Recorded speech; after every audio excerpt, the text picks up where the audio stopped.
Hello, YouTube. This is Toot and Moan, and Oh, we're leaving that. That is flying. fine. We got some new lighting. I think we look a little better. The camera's working better. Largely, I just moved my computer and makes everything better. That's how it works. I don't know where I'm going with this. I also forgot to wear my shirt. I was going to wear the same shirt every week. I do not support sports team. Sports team? What sports team is Sports it? ball. Sports? I have a shirt that just says sports. It's my favorite sports shirt. Oh, it's Wilds. Yeah, I'm going to a game tonight. Nice. Now they know where we are. Ish. We could be, depending on when we upload this, we could be in any state. Yeah, technically. Well, any state that they've played game. Whatever. Moving on. So this week, eventually, we're going to talk about Thor Ragnarok. Eventually. Maybe not. We might not get around to it. I'm going to preface this with a warning. He's planning on getting into complaining about the whole Marvel universe as a whole. The big kahuna. The kahuna. Thor. I mean, the real kahuna is Hulk, of course. I suppose. I don't know. The biggest thing about this Thor movie that I liked is that, for me, it was definitely the standout Thor movie. Thor's always kind of been the least interesting of the Marvel Universe characters to me.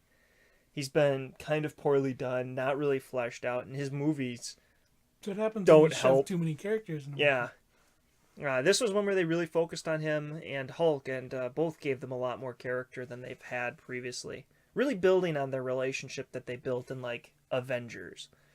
And a little less in Age of Ultron. They didn't have much in there, I don't think. I really can't even remember them interacting. Yeah, this is all coming from a guy who says, I don't really much remember what happened in the other movies. That's because they were piss poor. I mean, I remember the first one. I can remember how that one went, and it was so dull.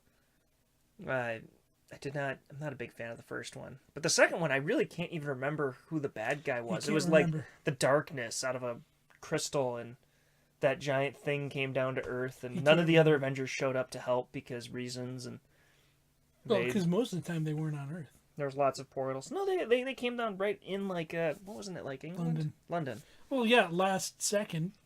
Yeah. The Avengers can get around pretty quickly. They showed in the TV show them cleaning up the rubble, so there's that. Nah, fair enough. Good always to have the Avenger cleanup crew. Yep. The B team. I still like how sideways rant. They hit on the. It's one of my biggest complaints about the Age of Ultron movie was how they tried to focus on how, they cause all this damage and they're so bad and they hurt people and people die. And I thought it was so poorly done. Because Civil War. No, was that Civil War? Yeah, where they tried to restrain them with the that was Age of Ultron, or that was Civil War. I thought that was just so contrived because, like, you compare them to the other, superhero movies. Like, hell, you compare them to freaking Transformers, and the Avengers are pretty darn good at protecting life. Compare them to Man of Frickin' Steel. I'm not even sure he was trying to save people. Up until the point where there was, like, 3 people that were gonna die with the lasers. Like, that's the final straw. All those people in the apartment buildings and all the structures and everywhere. Yeah, those 3 people, though, it's not like they had legs. They couldn't walk out of the way or get out. Exactly. It was really just sit there and cower. I completely lost where I was going with this. Something about the complaint about hurting innocents. Yeah, I really don't know where I was. Like I said, sideways rant. It was completely unrelated to this review. Now, back to the. I really liked this movie though. The character for Thor and Hulk. I enjoyed them playing off each other and the side characters that they brought in. I don't know why they had to kill. Or I don't know if we should wait for spoilers. Let's wait to spoilers. So, I give this probably like an 8 or a 9 out of 10. It was one of the better. Probably one of the best Avenger movies. I put it up there with, like, the first Iron Man, Winter Soldier, and Avengers. Now, for my little rant, I hated it. I would. It's like it's what all the Marvel movies have been threatening to turn into, a series of jokes with. I didn't think there was any character building at all. Well, character building or completely changing the characters to fit the current movie.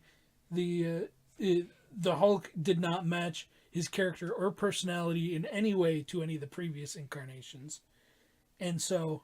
Now, when you say previous incarnations, that doesn't necessarily line up with the actual comic book extended universe. No. This was actually probably the most true to the comic Hulk, I think, that I've seen. Okay.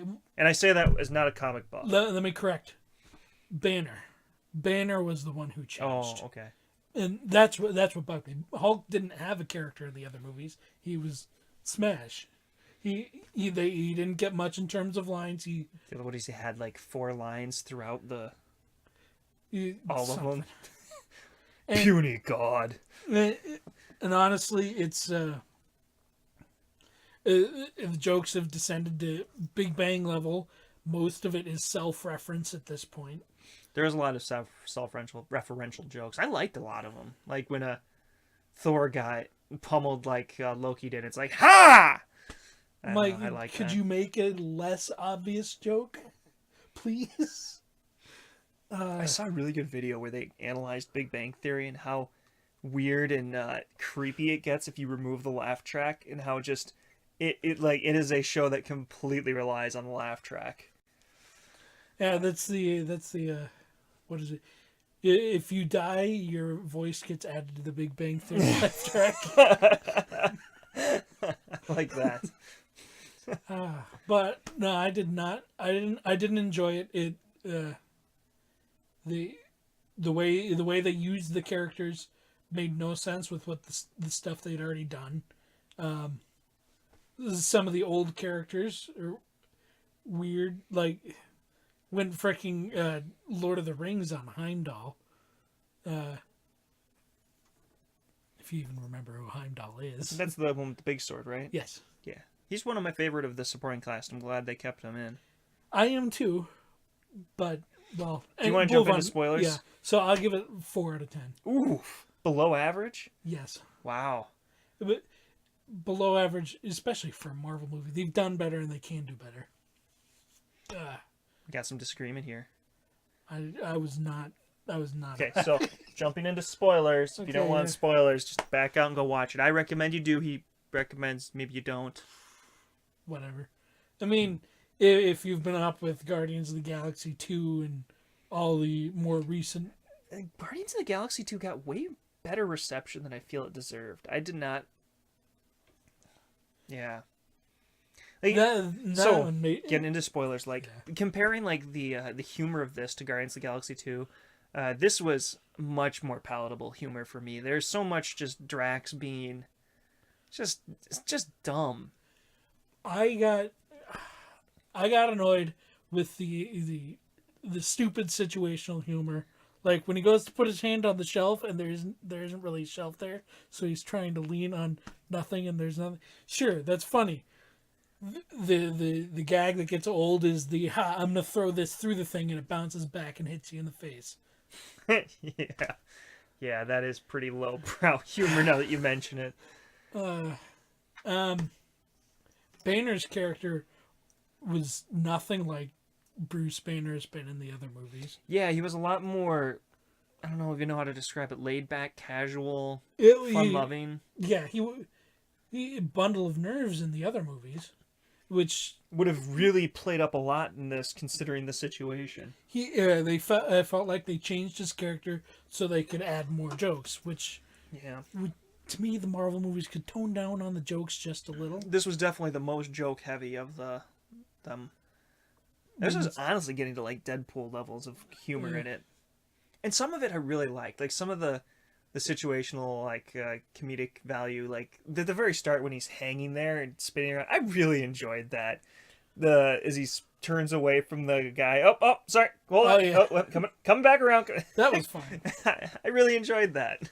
I mean, aside from that scene being way too long, copy pasted from Lord of the Rings, but I mean. Was that copy paste from Lord of the Rings? Essentially, hanging in the mines of Moria, chased by orcs. And... Okay, yeah. visually. I mean, Yeah. Okay, I see what you're getting at. but So I've actually seen one like Marvel movie, and it happens to have been I think it was Planet Hulk, maybe is what it was. oh, cartoon. Yeah, it's one of the cartoons one. It's one where Hulk ends up on a planet. It's the one I believe this one's based on, where at least the Hulk side of things, where Hulk is on this planet of a tournament and he's stuck there fighting people as this competitor. And they took a very different take on this, and I think they missed a real opportunity to kind of play off how not good of a person Hulk is. In the comic or in the movie I watched, Hulk had to fight an Asgardian. It was like a horse guy, but it was, oh, hey, it's Hulk. We're friends. And then Hulk beats the living snot out of him. Like, it was beyond just like, oh, hey, they're having a fight. Like, is he going to live? Like, it was, borderline Hulk kills the guy. Like, it was just on the edge of that, and they had to, like, rush him out. And this is a part where they could have kind of played on that, too, where Hulk really puts Thor in his place and, like, puts in perspective just how incredibly powerful Hulk is compared to the rest of the cast, and how he really is like a very dangerous tool in their toolbox, not just for them but against them as well. And It would have probably had to bump up a rating, maybe even into R, to get that across, but I feel like there's a lot of value they could have added with that, because that whole fight scene seemed kind of silly. yeah, and that's the thing is, anytime any scene that can be used for development or moving characters forward, it feels like they lighten it up and turn it into one big joke. It felt like they refused to take many risks, and from start to bottom. I mean, Loki's basically one of the good guys again-ish, and like no risks were taken there. His betrayals were so blah that Thor saw through him, which is even more unimpressive. Honestly, I did like the beginning with Thor or with Loki disguised as. Yeah, that was good. I like that. I did have fun. Oh, noble Loki! You're really gonna make me do this? Do what? that part I did enjoy, but well, no. Let's get to my biggest complaint, honestly, and it's killing off of the characters. Killing off characters for no reason other than to drive the plot forward. I wouldn't even give them that far. I see that as the only reason they killed off those characters, because they didn't want to deal with them anymore. They weren't fan favorites. They weren't like, it was purely a contrivance by the direction of. Yeah, and they didn't kill off the girl. That's what threw me. We're getting rid of the ones that we can get rid of, rather than actually meaning anything. And why couldn't they be part of the big square fight? They would just walk in, probably because they were too expensive. Oh my god, it made me so mad. Because, I mean, I know no one else cares, but Fandral, who's played by the actor who was in Chuck, and I really liked him in the second one. He was hilarious in the second one, but he didn't get much screen time. But I mean, most of the first movies was focused on those three characters, and just getting rid of them so we can shoehorn in some other characters. Yeah, it really just felt like the only reason they was killed off because of decisions at the movie direction level. Like, we're not going to use these characters anymore. Maybe we don't want to use these actors anymore, so we're just going to get rid of them and give them all of 15 seconds of screen time. And that's one of the big problems with the Marvel movies as a whole, is too many people killing off for business purpose rather than any actual plot purpose. I mean, Coulson in the first Avengers movie, that was the right way to kill off a character. Yeah, because it really was. It brings the movie together. I mean, I really do feel that they did such a good job killing him off that is the reason why they had to bring him back.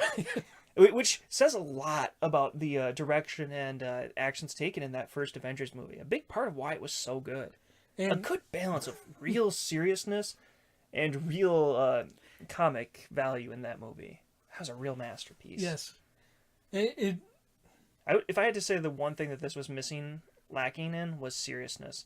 Like the levels of seriousness that happened, like oh his hammer broke, or oh he got his eye cut. We're so Whatever. yeah, exactly. The movie itself didn't care about it, so why should we?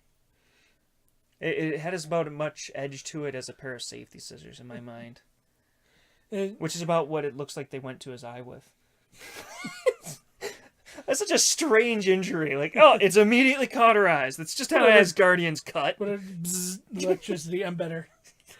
Uh, it, yeah, I felt like you said this was the most character growth for Thor, and I don't say that as a positive, just as like compared to the other ones. well, I mean, the problem is it's him learning the same lesson as he did in all the other. I felt like he actually learned it this time. maybe, but you smash your head against a brick wall. Eventually, Well, hey, that brick wall taught him not many lessons the last two times. the whole Mufasa goes dead scene just Yeah, it was. We're Yeah. really doing this. but of course, Uh, I did not like the villain in this one. I liked the all-powerful giant demon more than I liked the actual villain, the one who actually ended up saving the day. Yeah. I did like the way they handled the ending. I Yeah. thought that was pretty cool. that was good, but I felt more needed to be done with the villain. She was just evil for evil's sake and didn't feel like a real villain. and I'm kind of worried where they're going to go from here because they left a big part hanging open. They're flying through space. No idea where we're going with this. We got the entire planets on our ship. Avengers 4, anyone? I don't know if you Avengers saw 3? the ending scene, but I believe that was Thanos' ship that they encountered. For where they're going with the plot. Just so you know, Okay. it was very much set up for Infinity War, Okay. which I'm nervous about. Yeah. I don't think they have a good idea of what they're gonna do with Thanos. Too many actors. Too many actors. You've got Captain America and his crew, Iron Man and his crew, Guardians of the Galaxy. I wonder if they're gonna be involved. Are they in They're this in one? the trailer. Oh wow! The- I haven't watched the Two- trailer. Spoilers. Too many people. Too many people.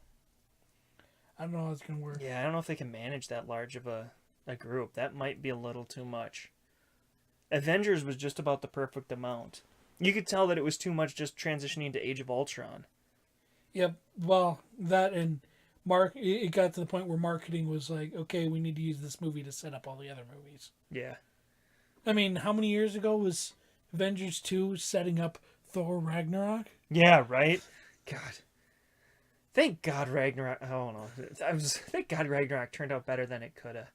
With the way they were going with that, I had no hopes for Ragnarok. This was a happy surprise for me.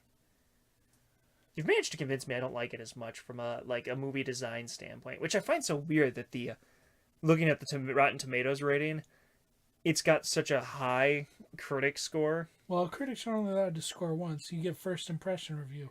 Yeah. Honestly, and that's my big problem with professional Actually, I'll take critics that is they back. don't. You look at the average rating, it's only 7.5. I So suppose because the Rotten Tomatoes does the Steam thing where it's either thumbs up or thumbs down. yeah. So getting a 92 just means that most everyone feels that it is above average good movie quality, not that it was a phenomenal one. It can be a little misleading now that I So think about honestly, the fans did like it more than the critics. it. Yeah, looking at the average 4.3 out of 5. You're right. Uh, Which would make more sense to me. I feel like it was more of a fan pleaser than a well-designed movie, the more I think about it. Which satisfied my fan hunger. It's Because Thor's my favorite character. okay. Yes. Well, see, my problem is it feels like they don't know where they're going as a whole. They're writing things for the moment rather than as part of a whole narrative. Yeah.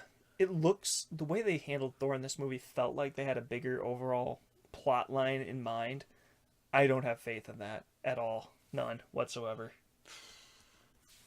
I suspect they have no idea where they're going with Thor.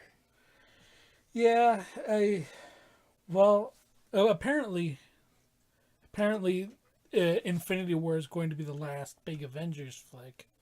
So Really? yeah, that's what they've been saying in the news lately. I find that hard to believe. This has been such a cash cow for him. Well, I mean, I think what they're going to do is phase out all the old heroes and bring in new ones for the next section. That'd be hard. Yes, it will. But honestly, for at least the actor's perspective, at least they can go on to doing other things now. Yeah. Because it's been, what? It's been a long time. Almost 10 years? Really has been a Iron long Man time. came out in... That was really the start, Iron Man. Yeah. That was what did it. Well, it was the first one. Well, they'd been doing Marvel movies before that, but that was the one that actually did well. It really set the tone to continue into the Marvel universe. And they did. I thought they did a pretty good job early on. Like I really liked the first Captain America movie. I liked all the Captain America movies. As a movie, Captain America is probably one of the best made of the Avenger movies or of the Marvel Universe movies. I don't think it's as fun though.